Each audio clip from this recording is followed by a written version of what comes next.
Hey, true crime enthusiast. Today I'm diving deep into one of the most notorious and chilling cases in American history.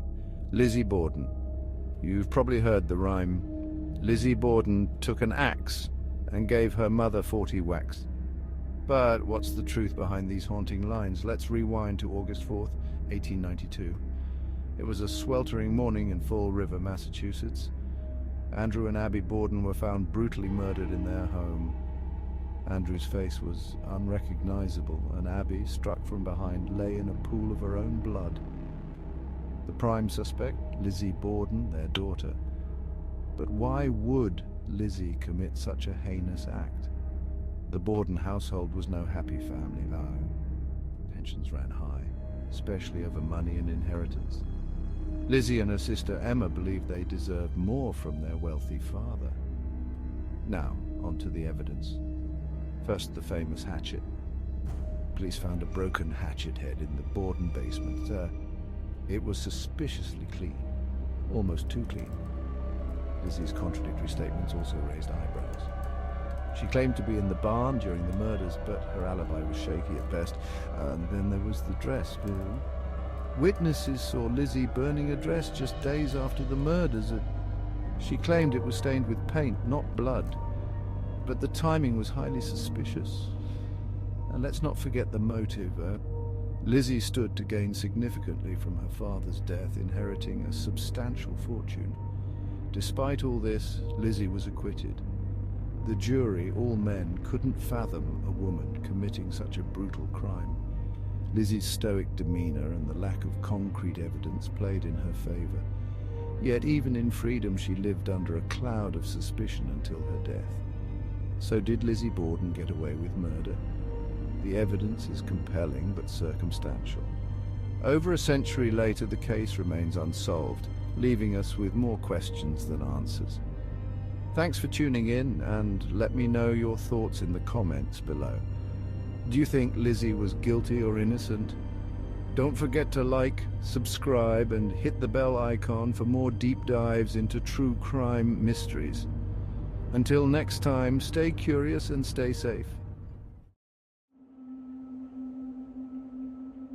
Lizzie Borden took an axe and gave her mother 40 whacks. When she saw what she had done, she gave her father 41. This chilling rhyme, etched into the annals of American folklore, tells the story of one of the most infamous unsolved mysteries of all time, the murders of Andrew and Abby Borden. On a sweltering August morning in 1892, inside a modest home in Fall River, Massachusetts, a gruesome scene unfolded.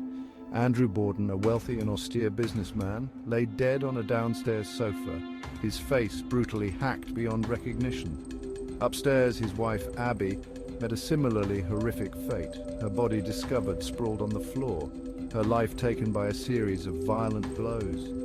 The prime suspect, their own daughter Lizzie.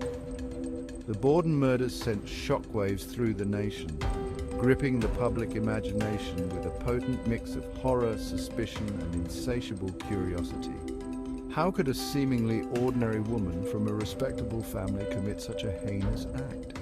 Was Lizzie Borden a cold-blooded killer, or was she an innocent woman caught in a web of circumstantial evidence? Lizzie Andrew Borden was born in 1860 in Fall River, Massachusetts, a burgeoning industrial town dominated by textile mills. Her family, headed by her father, Andrew Jackson Borden, enjoyed a comfortable life, their wealth built upon Andrew's shrewd business dealings in real estate and manufacturing. Lizzie's childhood, however, was marked by loss.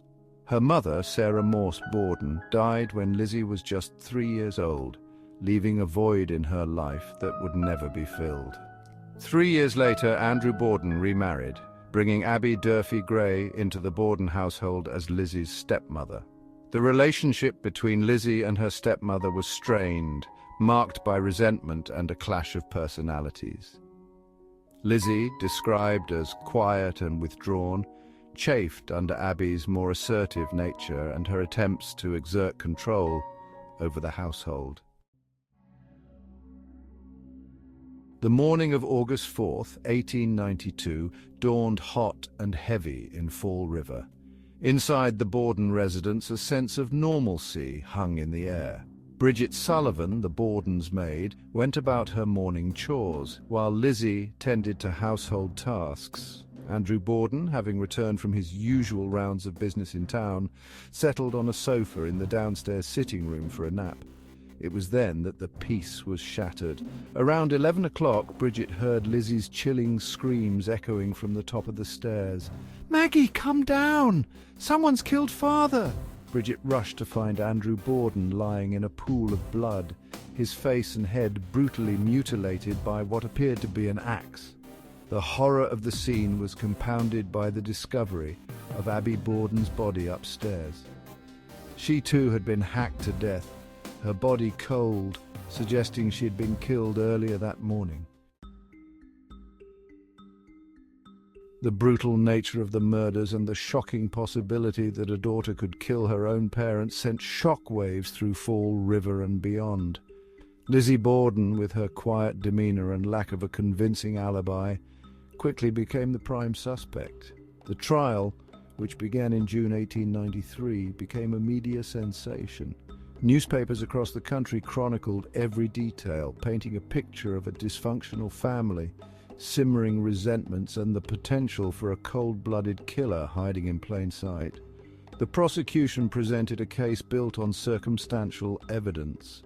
They pointed to Lizzie's odd behavior before and after the murders, her lack of emotional response, and her attempts to purchase prussic acid, a poison, just days before the killings. The defense, however, argued that the prosecution's case was weak, built on suspicion and speculation rather than concrete proof. They emphasized the lack of a murder weapon and the absence of any bloodstains on Lizzie's clothes.